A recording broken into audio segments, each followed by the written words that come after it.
இந்த நாட்டிலே உங்கள் அனைவருடைய உள்ளங்களையும் கவர்ந்த ஜனாதிபதி அன்பார்ந்த அனுர தோழர் அவர்களை அழைக்கின்றேன் உங்கள் முன்னுரையாற்றுவதற்காக.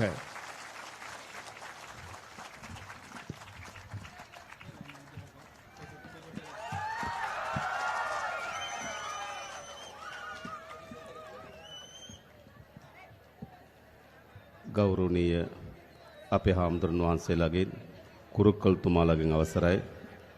கௌரவமிக்க எமது பிக்கு மாரே அதே போன்று எமது கௌரவமிக்க மத தலைவர்களே அனைவருக்கும் வணக்கம். මේ අවස්ථාවට සම්බන්ධ වෙලා ඉන්න අපේ ප්‍රවාහන ඇමතුමා ඒ වගේම දීවර ඇමතුමා இந்நேரத்திலே கலந்து கொண்டிருக்கும் எமது அமைச்சர் நெடுஞ்சாலைகள் அமைச்சர் அதே போன்று கடற்தொழில் நீரியல் அமைச்சர் ඒ වගේම පාර්ලිමේන්තු මන්ත්‍රීවරුන් වන අපේ කුමරන් සහෝදරයා රාම් සහෝදරයා அதே போன்று பாராளுமன்ற உறுப்பினர்களான இளங்குமரன் රජීවන් සහෝදරයා ரஜீவன் தோழர் அவர்கள் භවනානන්දන් සහෝදරයා பவானந்தன் தோழர் அவர்கள் ඇතුළු සහභාගීලා ඉන්න අම්මලා තාත්තලා සහෝදර සහෝදරයන්ගේ අවසරයි. உள்ளிட்ட இங்கு கலந்து கொண்டிருக்கும் அனைவருக்கும் வணக்கம். පළමු කොටම තමුන්නාන්සේලා සියලු දෙනාටම අපි ස්තුතිවන්ත වෙනවා. පහුගිය මහා මැතිවරණයේදී මේ යාපනයේ දිස්ත්‍රික්කයේ මේ ප්‍රදේශවල විශාල ජනතාවක් අප කෙරෙහි විශ්වාසය තබලා ඡන්දෙ දුන්නා.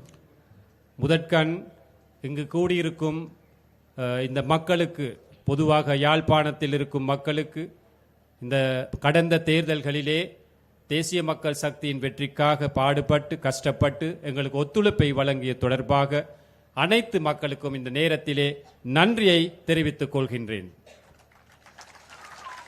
ඒ ඡන්දය ජාතික ජනබලවේගයේ ආණ්ඩුවක් හදන්න විතරක් ඉවහල් වුණු උපයෝගී වුණු ඡන්දයක් නෙවෙයි. அந்த வாக்கு என்பது தேசிய மக்கள் சக்தியின் ஒரு அரசாங்கத்தை அமைப்பதற்காக மட்டும் வழங்கிய ஒரு வாக்கு அல்ல. තමුන්නාන්සේලා ඡන්දෙ දීලා අපේ മന്ത്രിවරු ගණනාවක් පාර්ලිමේන්තුවට ඇරියා. ඒක අපේ ආණ්ඩුව හදන්න ශක්තියක්. நீங்கள் வாக்களித்து பாராளுமன்ற உறுப்பினர்களை பாராளுமன்றத்திற்கு அனுப்பி ஒரு அரசாங்கத்தை அமைப்பதற்காக ஒத்துழைப்பு வழங்கினீர்கள். அது எமக்கு பெரிய ஒரு சக்தி ஆகியது. හැබැයි ඊට වඩා ලොකුම ශක්තිය තමයි අපේ රටේ ජනතාව එකතු කරන්න තමුන්නාන්සේලා ඡන්දෙ දුන්නා. அதையும் விட மிகப்பெரிய சக்தி தான் இந்த நாட்டிலே மக்கள் அனைவருமே ஒன்று சேர்ப்பதற்காகவும் அந்த வாக்களித்துள்ளீர்கள். அதுதான் மிகப்பெரிய சக்தியாக நாங்கள் இந்த தேர்தல் முடிவுகளிலே காண்கின்றோம். ලංකාවේ පළමු වතාවට ආණ්ඩුවක් හැදුනා. උතුරේ ජනතාවද දකුණේ ජනතාවද නැගෙනහිර ජනතාවද කඳුකරේ ජනතාවද සියලු ජනතාවගේ විශ්වාසය දිනාගත්තු ආණ්ඩුවක්. இலங்கையிலே முதற் தடவையாக ஒரு அரசாங்கம் அமைக்கப்பட்டது. இலங்கையிலே வாழ்கின்ற வடமாகாண மக்கள், தென் மாகாண மக்கள், கிழக்கு, மேற்கு, மலையகம் இவ்வாறான அனைத்து மாகாணங்களையும் பகுதிகளையும் ஒன்று சேர்த்த ஒரு அரசாங்கம் தான் இம்முறை. දශක ගණනාවක් අපේ රටේ මොන වගේ දේශපාලනයක්ද තිබුණේ? பல வருட காலமாக பல தசாப்தங்களாக எமது நாட்டில் எவ்வாறான ஒரு அரசாங்கம் இருந்தது. උතුරේ වෙනම දේශපාලනයක්, දකුණේ වෙනම දේශපාලනයක්, කඳුකර නැගෙනහිර වෙනම දේශපාලනයක්. ඒ විදිහට තමයි දේශපාලනය තිබුණේ. வடக்கிலே ஒரு தனியான அரசியல், தென்பகுதியிலே இன்னொரு தனியான அரசியல், மலையகம் அல்லது கிழக்கு மேற்கு தனித்தனியான அரசியல் தான் காணப்பட்டதாக இருந்தது. අපේ රටේ පැරණි දේශපාලකයෝ අපේ ජනතාව බෙදන දේශපාලනයක හිටියේ. எமது நாட்டிலே பழைய அரசியல்வாதிகள், எங்களுக்கு முன்னிருந்த அரசியல்வாதிகள் மக்களை பிரித்துத்தான் அரசியலை செய்தார்கள். ඒක කොච්චර බෙදුවද කියනවනම් යුද්ධයක් ඇති වෙනකම් බෙදුවා. எவ்வளவு பிரித்தாலும் கொள்கையை கடைபிடித்தார்கள் என்று கூறினால் ஒரு யுத்தம் உருவாகும் அளவுக்கு மக்களை பிரித்தாலும் கொள்கையை உட்படுத்தினார்கள். ඒ නිසා අපේ පරම්පරාව යුද්ධ කරගත්තා. ஆகவே எமது பரம்பரை யுத்தம் செய்து கொண்டார்கள். අපේ පරම්පරාව සැකය, අවිශ්වාසය, ක්‍රෝධය, වෛරය වපුරලා ජීවත් වුණා. எமது அந்த காலகட்டம் என்பது, எமது பரம்பரை என்பது சந்தேகம் அல்லது எதிர் மனப்பான்மை இவ்வாறான பல்வேறுபட்ட அந்த முரண்பாடுகளோடு தான் நாங்கள் வாழ்ந்து கொண்டிருந்தோம். අපිට තවත් බෙදෙන්න ඕනද? எங்களுக்கு இன்னும் பிரிய வேண்டுமா? බෙදෙන්න ඕනද? பிரிய வேண்டுமா? නෑ. අපි ලංකාවේ පළමු වතාවට ආණ්ඩුවක් හැදුනා. ජනතාව බෙදෙන එක වළක්වලා ජනතාව එකතු වෙන දේශපාලනයකට ආණ්ඩුවක් හැදුනා. இலங்கை வரலாற்றிலே நாங்கள் முதற் தடவையாக ஒரு அரசாங்கத்தை அமைத்தோம். மக்களை பிரிப்பதற்கு பதிலாக மக்களை ஒன்று சேர்க்கும் ஒரு அரசாங்கத்தை நாங்கள் அமைத்தோம். මේ ගම්වලට මීට කලින් රාජ්‍ය නායකයෝ ජනාධිපතිවරු ඇවිල්ලා තියෙනවද? இந்த பகுதிகளுக்கு அரசாங்கத்திலே பெரிய அதிகாரிகள் அல்லது ஜனாதிபதி போன்றவர்கள் இதற்கு முன் வருகை தந்திருக்கின்றார்களா? නැහැ. ඇයි? ஏன் அது? බෙදුණු ආණ්ඩුවක් තියෙනකොට එහෙමයි. ஒரு பிரிந்திருக்கும் அரசாங்கம் இருக்கும் போது அப்படித்தான். හැබැයි දැන් තියෙන්නේ බෙදීම අවසන් කරපු එකතු කරන ආණ්ඩුවක්. ඒ නිසා තමයි අපි වැලිවැටි තුරේට ඇවිල්ලා මේ දහස් ගණන් අම්මලා තාත්තලා සහෝදර සහෝදරයන් හම්බ වෙන්නේ. இன்று இருப்பது மக்களை பிரிப்பதற்கு பதிலாக மக்களை ஒன்று சேர வைக்கும் ஒரு அரசாங்கம். ஆகவே தான் நாங்கள் இன்று வெல்வெட்டி துறைக்கும் வந்து உங்களை நாங்கள் சந்தித்து இவ்வாறு கதைக்கின்றோம். මේ හයිය මේ එකතු වීම අපි යලි වෙන් වෙන්න ඉඩ දෙනවද? இவ்வாறு நாங்கள் ஒன்று சேர்ந்ததை மீண்டும் ஒரு முறை பிரிப்பதற்கு இடம் அளிப்போமா? අපි ඈත් වෙනවද? நாங்கள் இன்னும் ஒதுங்குகிறோமா? නෑ අපි ඔක්කොම එකතු වෙන්න ඕන. இல்லை, நாங்கள் அனைவருமே ஒன்றாக சேர வேண்டும். මම මේ සැරේ අයවැය ලේඛනයට දානවා අලුත් යෝජනාවක්. இம்முறை வரவு செலவு திட்டத்திற்கு தோழர் புதிய ஒரு யோசனையை போடுகின்றாராம்.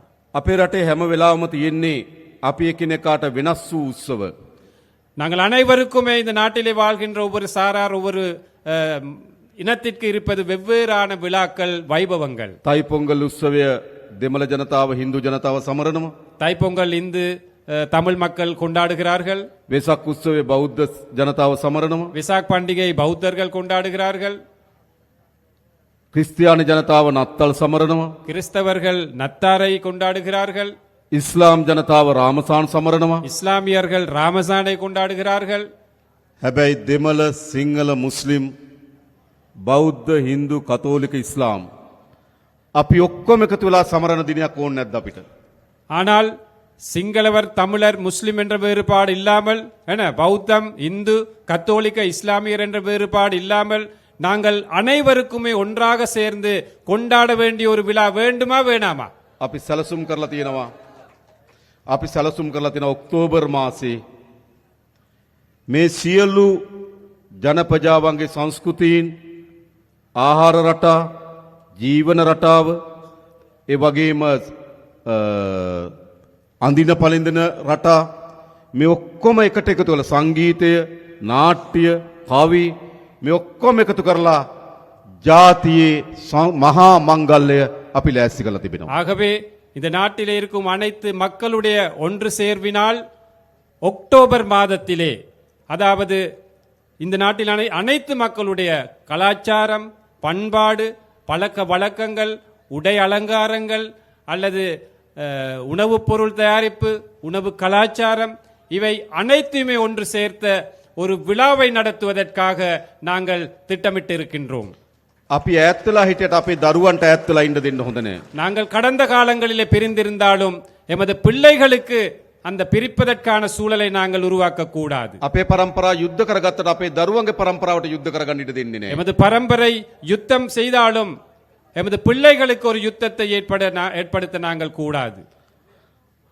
උතුරේ දකුණ නැගෙනහිර සියලු දරුවන් එකට එකතු වෙන රාජ්‍යයක් බවට මේ රාජ්‍ය අපි පත් කරනවා. வடக்கு, தெற்கு, கிழக்கு, மேற்கு என்ற அனைத்து பகுதிகளிலுமே உள்ள பிள்ளைகளை ஒன்று சேர்க்கும் ஒரு தேசிய விழாவாக நாங்கள், தேசிய அரசாங்கத்தின் முடிவுகளாக இதை நாங்கள் முன்னெடுப்போம். ලංකාවේ පළමු වතාවට ආණ්ඩුවක් හැදුනා පොඩි මිනිස්සුන්ගේ ආණ්ඩුවක්.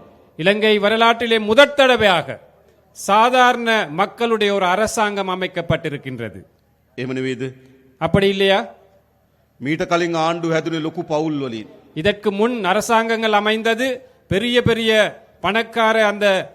பணக்கார வர்க்கத்தின் அந்த தேவைக்கேற்ப அவர்கள் தான் தலைவர்கள். තාත්තා අගමැති, අම්මා අගමැති, දුව ජනාධිපති. அப்பா பிரதமர், அம்மா பிரதமர், மகள் ஜனாதிபதி. එහෙමනේ. அப்படித்தானே? අයියා ජනාධිපති, මල්ලි ජනාධිපති. அண்ணாவும் ஜனாதிபதி, தம்பியும் ஜனாதிபதி. මාම ජනාධිපති බෑනත් ජනාධිපති. மாமா ஜனாதிபதி மருமகன் ஜனாதிபதி පහුගේ ජනාධිපති ඡන්දෙදි උත්සාහ කරා ජනාධිපතිවරුන්ගේ දරුවෝ දෙන්නෙකුත් ජනාධිපති වෙන්න. கடந்த ஜனாதிபதி தேர்தலிலே உங்களுக்கு தெரியும் 2 ஜனாதிபதிமார்களுடைய மகன்மார்களும் ஜனாதிபதி அந்த தேர்தலிலே போட்டியிட்டார்கள். එහෙමනේ. அப்படித்தானே? ඒ කියන්නේ බලය තිබ්බේ කාගාවද?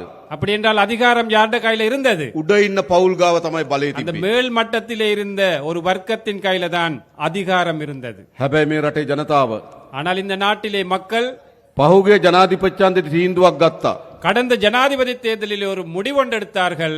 උඩ පවුල් වලින් மேல்மட்ட அந்த வர்க்கத்தில் இருந்து බලය පහළ පවුල් අතර මාරු කරන්න. அந்த அதிகாரத்தை சாதாரண மக்களிட கையிலே வழங்க வேண்டும் என்று. හොඳ නැද්ද? நல்லமா கெட்டதா? නල්ලම්. නල්ලම්. නේද? දැන් අපිට තියෙන මොකද්ද? இப்போ எங்கள் முன்னூர் இருக்கும் දැන් හදලා තියෙනවා පොඩි මිනිස්සුන්ගේ ආණ්ඩුවක්. இப்போ எமக்கு முன் சாதாரண மக்களுடைய ஒரு அரசாங்கம் இருக்கின்றது. අපේ රාමලිංගම් සහෝදරලා, எமது ராமலிங்கம் தோழர், අපේ කුමරන් සහෝදරලා, எமது குமரன் தோழர், අපේ සහෝදරවරු எமது அனைத்தும் தோழர்கள், මේ කිසි කෙනෙක් පවුල් වලින් බලය ආපු අය නෙවෙයි. இவர்கள் யாருமே குடும்பத்தில் வாழையடியாக அதிகாரத்திற்கு வந்தவர்கள் அல்ல. සාමාන්‍ය මිනිස්සුන්ගේ දරුවෝ. சாதாரண மக்களுடைய பிள்ளைகள். මේ ප්‍රදේශයේ අපේ විශාල වැඩ කොටසක් වැඩ කරන இந்த பகுதியிலே நிறைய வேலைகள் செய்கின்றோம். මේ රැස්වීම ලෑස්ති කරන්නත් විශාල වෙහෙසක් දරපු இந்த கூட்டத்தை ஏற்பாடு செய்வதற்கு கூட அதிகளவாக பாடுபட்ட අපේ රූබන් සහෝදරය எமது ரூபன் தோழர். සාමාන්‍ය මිනිස්සු අපි. சாதாரண மக்கள் நாங்கள். එහෙනම් දැන් ආණ්ඩුවක් හැදලා තියෙන මොන වගේ ආණ්ඩුවක්ද? ஆகவே ஒரு அரசாங்கம் அமைந்திருக்கின்றது. எவ்வாறான அரசாங்கம்? අපේ ආණ්ඩුවක්. எமது அரசாங்கம். එහෙම නෙවෙයිද? அப்படி இல்லையா? මේක කාගේ ආණ්ඩුවද? இது யாருடைய அரசாங்கம்? අපේ ආණ්ඩුව. எமது අපි அரசாங்கம். ඔක්කොගේම ආණ්ඩුව. எமது அனைத்து மக்களுடைய அரசாங்கம்.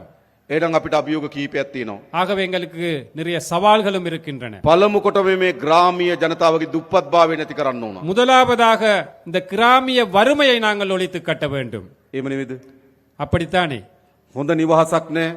சிறப்பான ஒரு வீடு இல்லை, ආදාය මාර්ග නැහැ. வருமான வழி இல்லை, පානීය ජලය නැහැ. குடிநீர் இல்லை, ගමට එන්න හොඳ පාරක් නැහැ.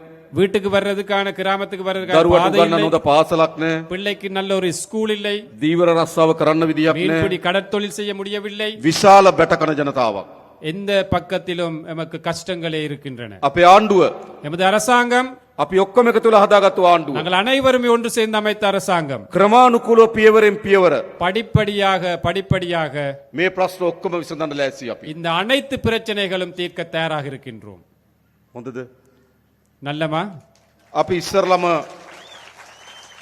ඉස්සරලම මේ අස්වැසුම දෙන ජනතාවගේ දීමනාව අපි වැඩි කරා. நாங்கள் ஏற்கனவே இந்த நலன்புரி கொடுப்பனவு, அஸ்வசும கொடுப்பனவு கொடுப்பதை நாங்கள் நீடித்து அந்த அளவையும் கூட்டி இருக்கின்றோம். අපේ දුප්පත් අම්මා තාත්තගේ දරුවට ඉස්කෝලේ යන්න පාසල් පොත්පත් මිලදී ගන්න විදිහක් නැහැ. எங்கள வறுமைக்குட்பட்ட பெற்றோர்களுக்கு தனது பிள்ளையை பாடசாலைக்கு அனுப்புவதற்கு அந்த பாடசாலை உபகரணங்களை பெற்றுக்கொள்ள முடியாமல் இருந்தது. අපි අස්වැසුම ලබන සියලු පවුල් වල දරුවන්ට රුපියල් 6000ක් දුන්න පාසල් පොත් උපකරණ මිලදී அந்த ගන්න. அஸ்வசும கொடுப்பனவை பெற்றுக்கொள்ளும் பெற்றோர்களுக்கு அந்த பிள்ளைகளுக்கு வழங்குவதற்காக 6000 ரூபாய் நிதி ஒதுக்கினம் பாடசாலை உபகரணங்களை பெற்றுக்கொள்வதற்காக. ඒ විතරක් නෙවෙයි දැන් අපි තීන්දුවක් ගත්තා. ළමයි 300ට වඩා අඩු සියලු පාසල් වල දරුවන්ට රුපියල් 6000ක දීමනාවක් දෙන්න පාසල් පොත් මිලදී ගන්න. அதே போன்று நாங்கள் இன்னொரு முடிவெடுத்து இருக்கின்றோம். 300க்கு குறைந்த பிள்ளைகள் படிக்கும் பாடசாலைகளிலே அந்த அனைத்து பிள்ளைகளுக்கும் 6000 ரூபாய் கொடுப்பனவு பாடசாலை உபகரணங்கள் பெற்றுக்கொள்வதற்காக வழங்குவோம் என்று. ඇයි අපි එහෙම කරන්නේ? ஏன் நாங்கள் அப்படி මේ செய்கின்றோம்? ගම්වල දුප්පත්භාවය ඉවත් කරන්න නම් දරුවන්ට හොඳට උගන්වන්න ඕන. இந்த கிராமங்களிலே, இந்த பகுதிகளிலே வறுமையை ஒழித்து கட்ட வேண்டுமானால் பிள்ளைகளுக்கு நாங்கள் சிறப்பான கல்வியை கொடுக்க வேண்டும், வழங்க வேண்டும். එනිසා තමුන්නාන්සලා මහන්සි වෙන දරුවන්ට උගන්වන්න. ஆகவே நீங்களும் உங்களோட பிள்ளைகளுக்கு படிப்பிப்பதற்காக ஒத்துழையுங்கள், செயற்படுங்கள். දුප්පත්භාවයෙන් අපි මිදමු, දරුවන්ට උගන්වමු. வறுமையிலிருந்து நாங்கள் மீளுவோம், பிள்ளைகளை படிக்க வைப்போம். අපි තීන්දුවක් අරන් තියෙනවා සියලු පාසල්වල ගුරු පුරප්පාඩු ඉවත් කරලා විශේෂයෙන්ම මේ අවුරුද්දේ අපි අලුතෙන් ගුරුවරු බඳව ගන්නවා පුරප්පාඩු වලට. அதே போன்று நாங்கள் இன்னொரு முடிவெடுத்திருக்கின்றோம். அனைத்து பாடசாலைகளிலும் ஆசிரியர் குறையை பற்றாக்குறையை நிவர்த்தி செய்து புதிய ஆசிரியர்களை நாங்கள் நியமனம் வழங்கி அவற்றுக்கு பெற்றுக்கொண்டு சிறப்பான இந்த கல்வியை முன்னுக்கு கொண்டு போவதற்காக අපේ දිසාපතිතුමා ඉන්නවා එතුමා දන්නවා எம்- ගුරු හිගේ තියෙන පාසල් අපිට කියන්න අපි ගුරුවරු එවන්නම්. எமது மாவட்ட செயலாளர் இருக்கின்றார் இங்கே. நீங்கள் கூறுங்கள் ஆசிரியர் பற்றாக்குறையுள்ள பாடசாலைகள் எங்கே இருக்கின்றன என்று நாங்கள் ஆசிரியர்களை நாங்கள் அனுப்புகின்றோம். ඒ විතරක් නෙවෙයි අපේ යාපනයේ පුස්තකාලේ තවත් දියුණු කරන්න ඕන. அதே போன்று எமது யாழ் நூலக சாலை இன்னும் நாங்கள் அபிவிருத்தி செய்ய வேண்டும். ඒ සඳහාත් මේසර ඇවැලේකෙන් අපි සල්ලි වෙන් කරනවා. அதற்காகவும் நாங்கள் இந்த வரவு செலவு திட்டத்திலே நிதி ஒதுக்கீடு செய்கின்றோம். ගම්වල අපිට යන්න තියෙන හොඳම පාර අධ්‍යාපනය. ஆகவே இந்த கிராமத்திலே எமக்கு இருக்கின்ற சிறப்பான வழிதான் இந்த கல்வியை நாங்கள் மேம்படுத்த வேண்டும். අපි ළමුන් 250ට අඩු සියලු පාසල් වල දරුවන්ට සපත්තු ගන්න රුපියල් 3000ක් දෙනවා. 250 மாணவர்களுக்கு குறைவாக உள்ள அனைத்து பாடசாலைகளிலும் படிக்கும் மாணவர்களுக்கு சப்பாத்துக்களை வாங்குவதற்காக 3000 ரூபாய் காசு நாங்கள் ஒதுக்குகின்றோம். අර පාසල් වලින් ආහාර දෙන ළමයිට එක වේලකට දුන්න රුපියල් 60යි ඒක අපි 100 දක්වා වැඩි කරනවා. பாடசாலையிலே உணவு வழங்கிய பாடசாலையில் உங்களுக்கு தெரியும் 60 ரூபாய் மட்டும்தான் ஒரு பிள்ளைக்கு ஒதுக்கப்பட்டிருந்தது. அந்த 60 ரூபாவை 100 ரூபாய் வரை நாங்கள் அந்த அளவை அதிகரிக்கின்றோம். චීන රජය අපිට එකඟ වෙලා තියෙනවා සියලු දරුවන්ට නොමිලේ ලබන අවුරුද්දේ ඇඳුම් ලබා දෙන්න. சீன அரசாங்கம் ஒத்துக்கொண்டிருக்கின்றார்கள். இந்த வருடத்திலே வழங்கியதை போன்று அடுத்த வருடத்திலும் பாடசாலை சீருடைகளை இலவசமாக வழங்குவதற்கு. ඒ නිසා අපි වැඩිම වෙහෙස දරනවා දරුවන්ට උගන්වන්න. ஆகவே நாங்களும் மிகவும் கஷ்டப்படுகின்றோம் பிள்ளைகளின் கல்வி தரத்தை உயர்த்துவதற்காக. ලෑස්තිරි දරුවන්ට උගන්වන්න. நீங்கள் தயாரா பிள்ளைகளை படிப்பிப்பதற்கு? අපි සහාය දෙන්නම්. நாங்கள் ஆதரவு கொடுக்கின்றோம். ඒ විතරක් නෙවෙයි අලුත් දරුවන්ට අපි රස්සා දෙන්නත් උනා. அதே போன்று புதிதாக படித்து வெளியேறும் பிள்ளைகளுக்கு மாணவர்களுக்கு நாங்கள் தொழில் வாய்ப்புகளை வழங்க வேண்டும். අපි සැලසුම් කරලා තිනවා මේ යාපනයේ දිස්ත්‍රික්කේ අලුතෙන් කර්මාන්ත පුර 3ක් ඉදි කරන්න. அதே போன்று நாங்கள் எதிர்பார்க்கின்றோம் இந்த வட மாகாணத்திலே புதிய தொழில்பேட்டைகள் கைத்தொழில் மையங்கள் 3 அமைப்பதற்கு. කංකසන්තුරේ காங்கேசன்துறை, පරන්තන් பரந்தன், සහ මාංකුලම් மாங்குளம் අලුත් කර්මාන්ත පුර 3ක් ඇති කරනවා. 3 புதிய தொழில் பேட்டைகள் அல்லது பொருளாதார மையங்களை நாங்கள் அமைக்க திட்டமிட்டிருக்கின்றோம். අපි විදේශගත ශ්‍රී ලාංකිකයන්ට ආරාධනා කරනවා මේ වගේ ආයෝජනය කරන්න එන්න කියලා. நாங்கள் அழைக்கின்றோம் வெளிநாடுகளில் இருக்கும் இலங்கையர்களுக்கு, புலம்பெயர் இலங்கையர்களுக்கு அவற்றில் முதலீடுகள் செய்ய வாருங்கள் என்று. වැඩියෙන්ම මේ පළාත් වල ජීවත් වෙන තරුණයන්ගේ අපේක්ෂාව රට අත්හැරලා යන එක. இங்கிருக்கும் இளைஞர்களுடைய எதிர்பார்ப்பும் இந்த நாட்டை விட்டு வெளியேறுவதுதான் எதிர்பார்ப்பாக இருக்கின்றது.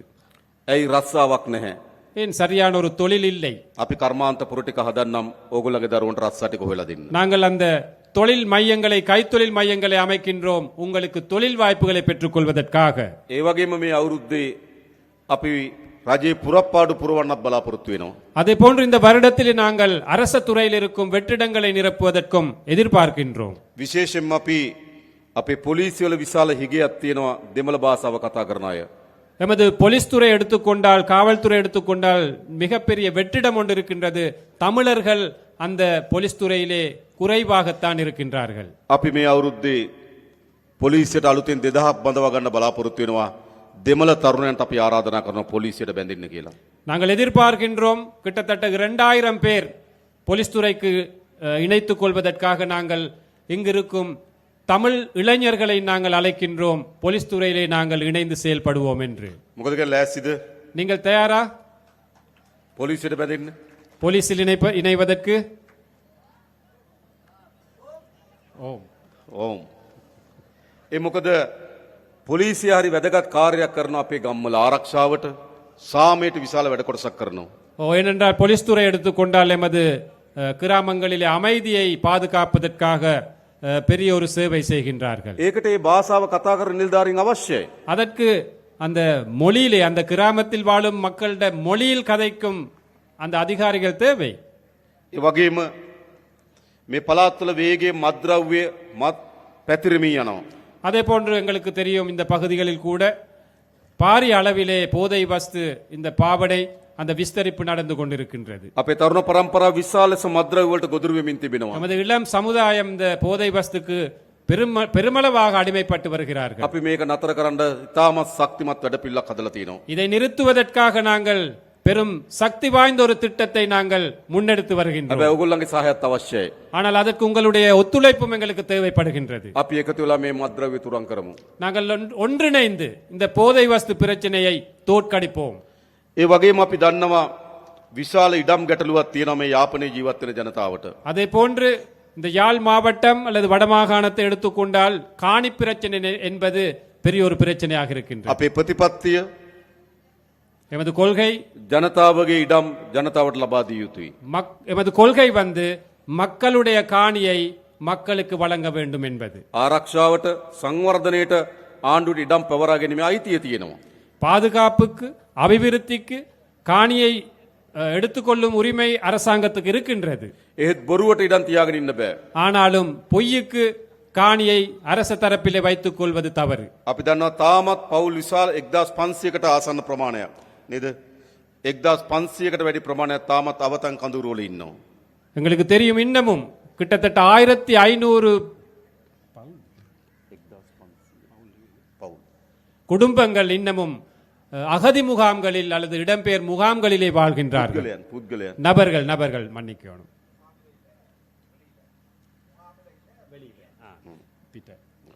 ඒ නිසා ඒගොල්ලන්ට අපි ඉක්මනින්ම තමන්ගේ වාසස්ථාන ලබා දෙන්න කටයුතු කරනවා. ஆகவே அவர்களுக்கும் நிரந்தரமான வீட்டு வசதிகளை செய்து கொடுப்பதற்காக நாங்கள் முடிவெடுத்திருக்கின்றோம். අපි ඉඩම් ගැටලුව විසඳන්න. நாங்கள் காணி பிரச்சனை தீர்க்கின்றோம். ඒ විතරක් නෙවෙයි ගම්වල அது மட்டுமல்ல, கிராம மட்டத்திலே විශාල ලෙස පාරවල් කඩා වැටලා තියෙන්නේ. நிறைய பாதைகள் போக இயலாத ஒரு நிலையில இருக்கின்றன. ගම් වතුර නිසා හානි වුණා. வெள்ளப்பெருக்கு பிரச்சனை இருக்கின்றது. කාලයක් තිස්සේ නඩත්තු නොකරපු නිසා හානි වෙලා நீண்ட තියෙනවා. நாட்களாக அந்த பாதையை பராமரிக்கவில்லை. අපි අද දිස්ත්‍රික් සංවර්ධන කමිටුව කැඳෙව්වා. நாங்கள் இன்று மாவட்ட அபிவிருத்தி குழு கூட்டத்தை கூட்டினோம். ඒදී අපි මාර්ග සංවර්ධන අදාළ නිලධාරීන්ගෙන් ඇහුවා කීයක් ඕනද පාරවල් හදන්න, මේ අවුරුද්දේ හදන්න පුළුවන් ගාන කියන්න. ඒකට අපි සල්ලි වෙන් කරලා දෙනවා. அந்த கூட்டத்திலே கேட்டிருக்கின்றார், எவ்வளவு நிதி தேவை, அந்த பாதைகளை புனரமைப்பதற்கு புதிதாக அமைப்பதற்கு எவ்வளவு நிதி தேவை, அந்த நிதியை இந்த வருடத்திலே வரவு செலவு திட்டத்திலே வழங்குவோம் என்று தோழர் வாக்குறுதி මේ පාරවල් ටික හදන්න ඕන. அந்த பாதைகளை அமைக்க வேண்டும். හොඳ පානීය වතුර දෙන්න ඕන. சிறப்பான குடிநீர் வசதியை கொடுக்க வேண்டும். ඒවා තමයි ජනතාවගේ ප්‍රශ්න. அவைதான் மக்களுடைய பிரச்சனைகள். ද අපි ආණ්ඩුවක් හදලා තියෙනවා මොකටද? நாங்கள் ஒரு அரசாங்கத்தை அமைத்திருக்கின்றோம். எதற்காக? ජනතාවගේ ප්‍රශ්න විසඳන්න ආණ්ඩුවක්. மக்களுடைய பிரச்சனைகளை தீர்ப்பதற்கான அரசாங்கம். ජනතාවගේ ආණ්ඩුවක් மக்களுடைய அரசாங்கம் අපි හදලා තියෙනවා. நாங்கள் அமைத்திருக்கின்றோம். අපි දන්නවා දැන් කාලාන්තරයක් තිස්සේ எங்களுக்கு தெரியும், நீண்ட நாட்களாக මේ උතුරු මුහුද இந்த வடமாகாண இந்த கடற்பரப்பு විශාල දීවර ගැටලුවක් තියෙනවා. பெரும்பான்மையான மீன்பிடி கடற்தொழில்களுடைய பிரச்சனைகள் காணப்படுகின்றன. අපේ දීවර ජනතාව එකෙන් විශාල ලෙස බැට කනවා. எமது மீனவர்கள் அதில் கவலைப்படுகின்றார்கள், கஷ்டப்படுகின்றார்கள். මුහුදේ තියෙන පරිසර පද්ධතිය පවා විනාශයට ලක් වෙනවා. அந்த கடல் அடியில் உள்ள அந்த நிலைகள் கூட, சுற்றுச்சூழல் கூட அழிவடைந்து අපේ வருகின்றன. දීවරෙන්ට මුහුද යන්න බැරි තත්ත්වයක් ඇති වෙලා තිබෙනවා. எமது மீனவர்களுக்கு கடற்தொழிலுக்கு போக இயலாத ஒரு நிலை இருக்கின்றன. මේ ප්‍රශ්නේ විසඳන්න ඕන. அந்த பிரச்சனை தீர்க்க வேண்டும். අපි ඉන්දියානු රජයත් එක්ක කීප අවස්ථාවකදී සාකච්ඡා කරා. நாங்கள் இந்திய அரசாங்கத்திடம் பல தடவைகள் பேச்சுவார்த்தை நடத்தினோம். නාවික හමුදාවන්ට අපි ආරක්ෂාව තහවුරු කරන්න කියලා නියෝග දුන්නා. கடற்படைக்கு எமது கடற்பரப்பிலே பாதுகாப்பை வலுப்படுத்த வேண்டும் என்ற அந்த கட்டளை நாங்கள் விட்டிருக்கின்றோம். ද පියවරෙන් පියවර படிப்படியாக ක්‍රමානුකූලව මේ දීවරයන් මුහුණ දී තිබෙන ගැටලුව අපි විසඳන්න කටයුතු කරනවා. இந்த கடற்தொழிலாளர்கள் மீனவர்கள் முகம் கொடுக்கும் பிரச்சனைகளை நாங்கள் தீர்ப்போம். මේ මුහුද තමුන් වහන්සේලාගේ මුහුද. இந்த கடற்பரப்பு என்பது உங்களுடைய கடல். මාළුවන් අල්ලන්න අයිතිය තියෙන තමුන් වහන්සේලාට. மீன் பிடிக்கும் உரிமை இருப்பது உங்களுக்கு. ඒ අයිතිය අපි තහවුරු කරන්න ඕන. அந்த உரிமையை நாங்கள் உறுதிப்படுத்த வேண்டும். ඒ සඳහා අපිට කාලයක් දෙන්න. அதற்கு சில காலங்கள் எங்களுக்கு வழங்குங்கள். හැබැයි විසඳන්න ඕනේ ප්‍රශ්නය. கட்டாயமாக நாங்கள் அதை தீர்க்க வேண்டும், தீர்க்க வேண்டிய ஒரு பிரச்சனை. අපේ දීවර ජනතාව බයෙන් எமது மீனவர்கள் பயந்து මුහුදු යන්නේ නැතුව கடலுக்கு செல்லாமல் මුළු මාළු සම්පතම විනාශ කරමින් ஒட்டுமொத்த மீன் வளத்தையும் அழித்த வண்ணம் නීති විරෝධී ට්‍රෝලර් යාත්‍ර උපයෝග කරගනිමින් சட்டவிரோதமான ட்ரோலர்களை பயன்படுத்தி මේ කරන විනාශය නතර කළ යුතුයි. இந்த அழிவை நிப்பாட்ட வேண்டும். கட்டாயமாக නතර කරන්න ඕනේ නැද්ද? நிப்பாட்ட வேணாமா? வேணும். අපි ඒක කරන්න ඕන. நாங்கள் அதை செய்ய வேண்டும். අපි ඒ සඳහා වැඩ කටයුතු කරමින් ඉන්නවා. அதற்காக நாங்கள் செயல்பட்டு கொண்டிருக்கின்றோம். මොකද මේක අපේ මුහුද අපේ ජනතාව. என்றா இது எங்களுடைய மக்கள், எமது கடற்பரப்பு. ඒ හින්දා ප්‍රශ්න අපි විසඳීම සඳහා උපරිම උත්සාහයක් දරනවා. ஆகவே பிரச்சனைகள் தீர்ப்பதற்காக நாங்கள் முழு மூச்சாக செயல்படுவோம். ඒ වගේම පහුගිය මැතිවරණයේදී அதே போன்று கடந்த தேர்தலிலே ජනතාවගේ විශාල උවමනාවක් තිබුණා. மக்களுடைய மிகப்பெரிய ஒரு எதிர்பார்ப்பாக இருந்தது, අපේ රටේ මේ දේශපාලන සංස්කෘතිය වෙනස් කරන්න. எமது நாட்டிலே இந்த அரசியல் கலாச்சாரத்தை மாற்றி அமைக்க வேண்டும் என்று. අපේ රටේ දේශපාලනය තිබුණේ எமது நாட்டில் அரசியல் இருந்தது, මහජනයාට වඩා උඩින් ඉන්න දේශපාලනයක්. மக்களை விட மேலாக இருக்கும் அரசியல் தான் எமது நாட்டிலே காணப்பட்டது. මහජනයාත් එක්ක සමීප දේශපාලනයක් නෙවෙයි. மக்களுடைய நெருக்கம் ஒன்று இருக்கவில்லை. නායකයෝ ඉන්නේ ජනතාවට වඩා උඩින්. தலைவர்கள் இருப்பது மக்களை விட மேலாக. මහජනයාගේ ධනෙ විශාල ප්‍රමාණයක් පාලකයෝ නාස්ති කරනවා. உங்களுடைய வரிப்பணத்தை அதிகாரிகள் எவ்வளவு வீணாக்கினார்கள், විශාල ප්‍රමාණයක් හොරකම් කරනවා. அதிகளவானதை களவெடுத்தார்கள், திருடினார்கள். අපි ඒක නතර කරපු ආණ්ඩුවක්. அதை நிறுத்திய அரசாங்கம் ஒன்று எமது அரசாங்கம் என்பது. මේ කංකසන්තුරෙත් හදලා තියෙනව නේද ජනාධිපති මන්දිරය? பெல்வெட்டித்துறை அல்லது காங்கேசன் துறையிலையும் இருக்குதானே ஜனாதிபதி மாளிகை ஒன்று. දැකලා තියෙනව නේද? கண்டிருக்கிறீங்களா? மயிலெட்டி. මයිලිටි ප්‍රදේශයේ තියෙනවා. ඔව්. මෙහෙට ජනාධිපති මන්දිරයක් ඕනද? இங்க ஜனாதிபதி மாளிகை ஒன்று தேவையா? මට නම් එපා. ஓ, தோழருக்கு வேணாமா? ඕගොල්ලන්ට ඕනද? உங்களுக்கு வேணுமா? வேண்டாம். මට එපා. ஓ, தோழருக்கு வேண்டாமாம் அது. අපි අද දිසාපතිතුමාටත් ආණ්ඩුකාරතුමාටත් කිව්වා ඒකට ගැලපෙන ව්‍යාපෘතියක් හොයලා දෙන්න. අපි ඒකට ජනාධිපති මන්දිරය දෙන්න. இன்று மாவட்ட செயலாளருக்கும் அதே போன்று ஆளுநர் அவர்களுக்கும் கூறினாராம், அந்த மாளிகை தொடர்பாக எதிர்காலத்தில் அதை எப்படி பராமரிப்பதற்கான உரிய திட்டம் ஒன்று அமையுங்கள், அதற்கு ஆதரவு அளிக்கிறோம் என்று. හොඳද? நல்லமா? ඒක යුනිවර්සිටි එකක් දාන්න හොඳයි නම් අපි ඒක කරමු. ஓ, அதுல பல்கலைக்கழகம் ஒன்று போட வேணுமா இருந்தா அதுக்கு சப்போர்ட் பண்றோம். සංස්කෘතික මධ්‍යස්ථානයක් දාන්න ඕන නම් ඒක කරමු. கலாச்சார ஒரு மண்டபமாக அமைக்க வேண்டும் என்றால் அதற்கு ஆதரவு தெரிவிக்கும். හොඳයිනේ. நல்லமா? මෙහි විතරක් නෙවෙයි නුවරඑළිය මාලිගයටත් අපි ඒක කරනවා. இங்கு மட்டுமல்ல, நுவரெலியாவிலும் இருக்கு, அதற்கும் அப்படித்தான் செய்வோம். අනුරාධපුරයකටත් ඒක කරනවා. அனுராதபுரத்தில் இருக்கும், அதற்கும் அப்படித்தான் செய்வோம். මයියංගනයකටත් ඒක කරනවා. மையாங்கனையில் இருக்கு ஒன்று, அதற்கும் அப்படித்தான் செய்வோம். කතරගමයකටත් ඒක කරනවා. கதிர்காமத்தில் இருக்கு, அதற்கும் அப்படித்தான் செய்வோம். මේ හැමතැනම ජනාධිපති මන්දිර. அனைத்து இடங்களிலுமே ஜனாதிபதி மாளிகைகள். අවර අවතාර කියලා ෆිල්ම් එකක් තිබ්බ නේද? அவதார் என்ற ஒரு படம் இருந்துச்சு, பாத்தீங்களா? අවතාර කමලහාසන් නේ. කමලහාසන් හිටියේ අවතාර. அவதார், ඈ? அவதாரம், අවතාරම්. දස අවතාරම්. தசாவதாரம். ඒ වගේ තමයි ජනාධිපතිත්. නේද? එක එක ස්වරූපයෙන් ඉන්න එක එක මාලිගා. ஓ, தசாவதாரம் மாதிரி என்ன, ஒவ்வொரு மாளிகைகளும் ஒவ்வொரு விதமாக இருக்கிறதுக்கு தான் அதுகளை அமைச்சிருக்கு. අපි ඒක වෙනස් කරනවා. அதை நாங்கள் மாற்றி அமைப்போம். හොඳයිනේ. நல்லந்தானே? රයිට්. ඇයි ඒ? ஏன் அது? මහජනයාගේ දෙන මෙච්චර නායකයෝ නාස්ති කරන්න හොඳ නෑ. மக்களுடைய பணத்தை வீணாக்க கூடாது இந்த தலைவர்கள். මහජනයාගේ ධනය නායකයෝ මෙච්චර වියදම් කරන්න හොඳ නෑ. மக்களுடைய பணத்தை இந்த அரசியல் தலைவர்கள் இவ்வாறு செலவழிக்க கூடாது. අපි දුප්පත් රටක්. நாங்கள் வறுமைக்குட்பட்ட ஒரு நாடு, ජනතාවත් දුප්පත්. மக்களும் வறுமைக்குட்பட்டவர்கள். නායකයා தலைவர் දසවදාර. தசாவதாரமாக இருக்கின்றார். හොඳද? நல்லமா அது? ඒ දේශපාලන වෙනස් වෙන්න ඕනේ නැද්ද? அந்த அரசியல் மாறணுமா வேணாமா? අන්න ඒ දේශපාලන අපි වෙනස් කරලා තියෙනවා. அந்த அரசியலை நாங்கள் மாற்றிருக்கின்றோம். මේ දේශපාලන තමයි අපේ රට ඕන. இந்த அரசியல் தான் நமக்கு தேவைப்படுவது. ඒ නිසා අපේ රට ගොඩනැගීමේ දිශාවට අපි පය තබලා තියෙනවා.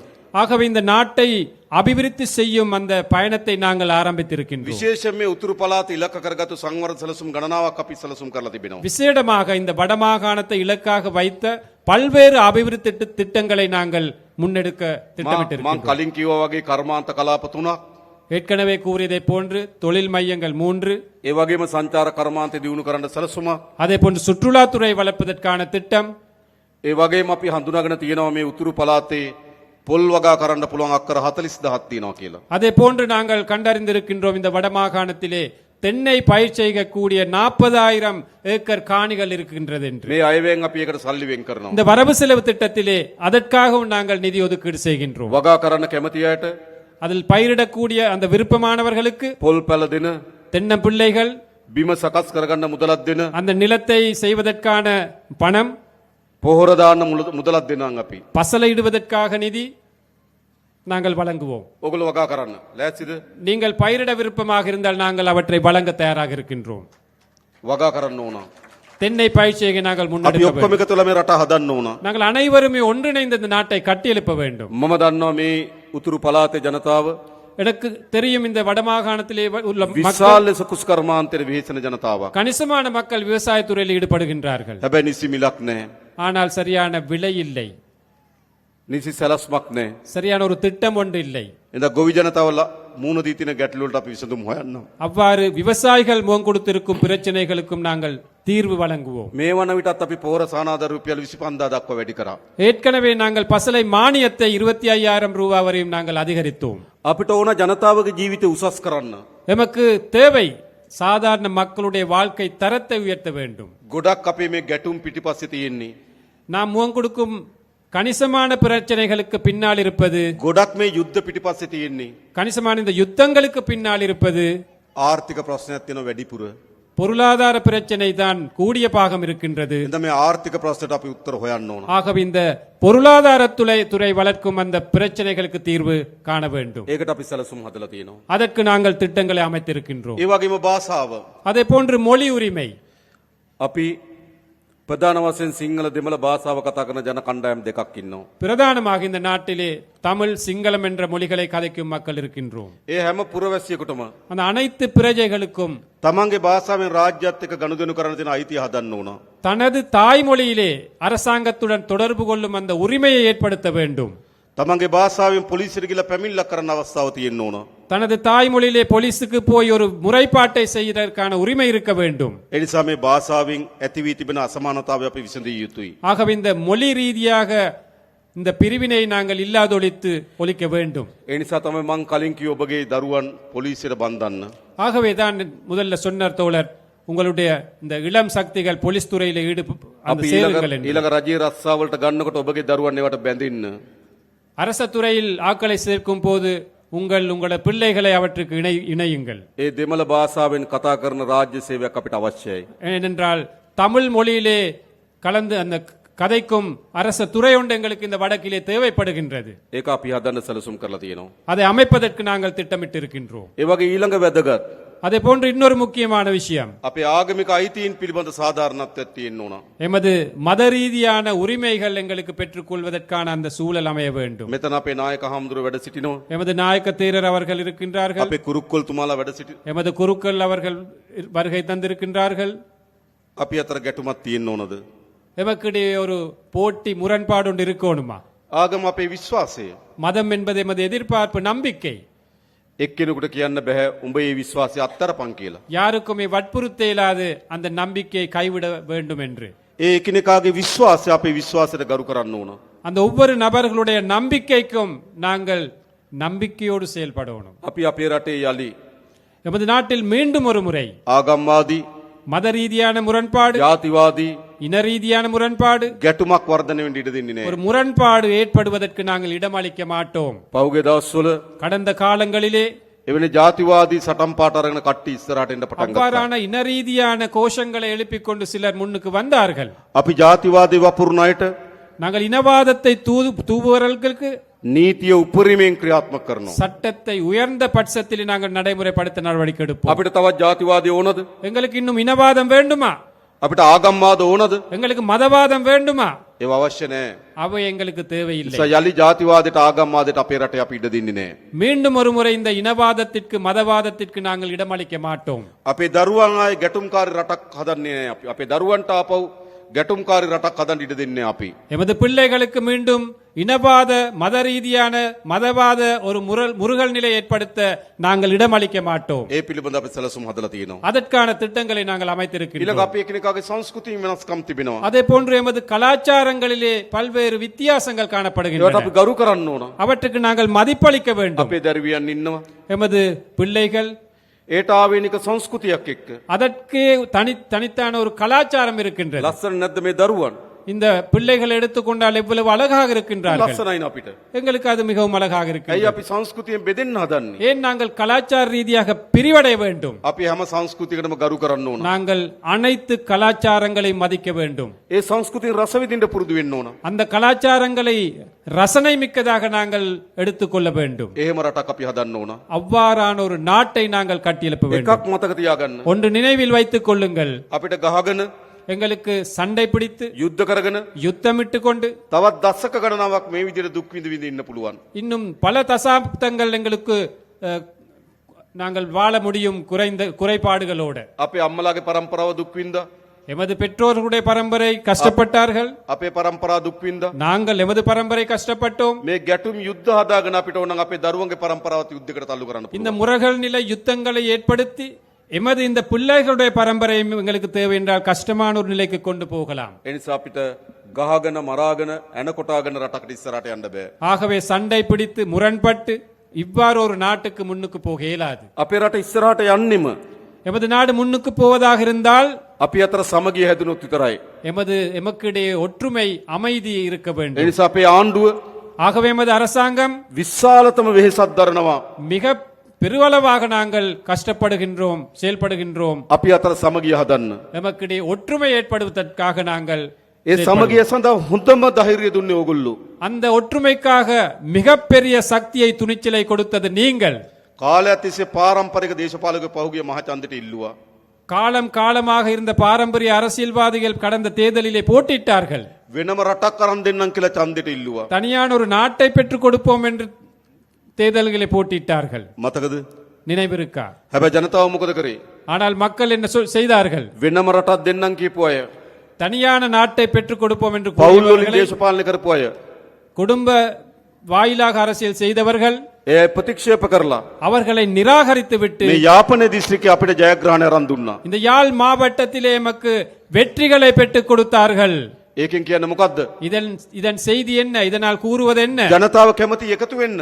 மக்கள் அனைவருமே ஒன்றாக சேர்ந்து வாழ விருப்பம். ජනතාව ගාව ජාතිවාදේ නෑ. மக்கள் மத்தியிலே இனவாதம் இல்லை. ජනතාව ගාව ආගම්වාදේ නෑ. மக்கள் மத்தியிலே மதவாதம் இல்லை. හැබැයි දේශපාලකයා ගාව තියෙනවා. ஆனால் அரசியல்வாதிகள் மத்தியிலே இருக்கின்றது அந்த அனைத்தும். ඕකයි ප්‍රශ්නේ උනේ. அதுதான் பிரச்சனையாக இருந்தது. උතුරෙත් දකුණෙත් வடக்கிலும் தெற்கிலும் දේශපාලකයන්ගේ පැවැත්ම උනේ ජාතිවාදය. அரசியல்வாதிகள் இருப்பாக காணப்பட்டது இனவாதம். දැනුත් නැවත නැවත දකුණේ හිසෝසවන්න උත්සාහ කරනවා. மீண்டும் தென்பகுதியிலே இனவாதம் தலை தூக்க சில செயற்பாடுகள் போகின்றன. දේශපාලකට ජාතිවාදය ඕන. அரசியல்வாதிகளுக்கு இனவாதம் தேவை. ජනතාවට ඕන ජාතිවාදී. மக்களுக்கு இனவாதம் தேவையா? ජනතාවට ඕනද? மக்களுக்கு தேவையா? අපිට ඕන මොකද්ද? எங்களுக்கு தேவை என்ன? ජාතික සමගිය ඕන. தேசிய ஒற்றுமை தேவை எங்களுக்கு. අපි එකතු වෙමු. நாங்கள் அனைவரும் ஒன்று சேருவோம். ආණ්ඩුවක් හදලා තියෙනවා. ஒரு அரசாங்கத்தை அமைத்திருக்கின்றோம். අපි ඔක්කොගේම ආණ්ඩුවක්. எமது அனைத்து மக்களுடைய ஒரு அரசாங்கம். මේ වැලිවැටතුරේ இந்த வெல்வெட்டி துறையில் මේ ජනතාවට වඩා இந்த மக்களை விட වෙනස් පවුල් වලින් අපි ආණ්ඩුව හදපු අය නෙවෙයි. வேறு குடும்பங்களால குடும்ப பின்னணிகளால் அரசாங்கத்தை அமைத்தவர்கள் அல்ல நாங்கள். අපි තමුන්වහන්සේලා වගේමයි. நாங்களும் உங்களை மாறித்தான். නැද්ද එහෙම? அப்படி இல்லையா? එහෙම නේද?